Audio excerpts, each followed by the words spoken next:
இப்படி தின்னுட்டு இருக்க? மா போய் ஒரு ஆம்லெட் போட்டு எடுத்துட்டு வாமா போமா. அது ஒண்ணுதான் குறைச்சது. மா வெளிய ஸ்விக்கி ஆர்டர் ஒண்ணு போட்டிருக்கேன் கிரில், அதையும் வாங்கிட்டு வா. என்னடி இப்படி விதவிதமா ரசிச்சு தின்னுகிட்டு இருக்க? எல்லாம் என்னை மறக்கத்தான் அவனை மறக்கத்தான். எதுக்கு இப்படி வளர்ற? மா ஒண்ணும் இல்லம்மா, நான் பிரேக்கப் ஆனதுனால சோகத்துல சாப்பிடாம இருந்தேன்ல, அதனாலதான் இன்னும் சோகமாயிட்டேனாமா. இந்த ஸ்ட்ரெஸ் ஈட்டிங்னு ஒண்ணு இருக்கான், அதை பத்தி நான் படிச்சேன்.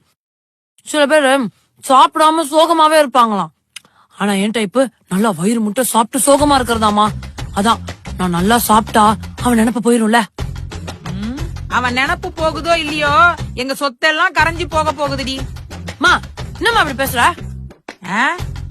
இதெல்லாம் சரிப்பட்டு வராது. நீ பழைய மாதிரி டிப்ரெஷனுக்கே போ, இல்ல எவனையாவது லவ் பண்ணு, அதுக்கு நான் பர்மிஷன் தரேன். இப்படி ஃபூடின்னு சொல்லிக்கிட்டு அண்டா அண்டாவா எங்க சொத்தை தின்னு அழிச்சேன்னு வச்சுக்கோ, நான்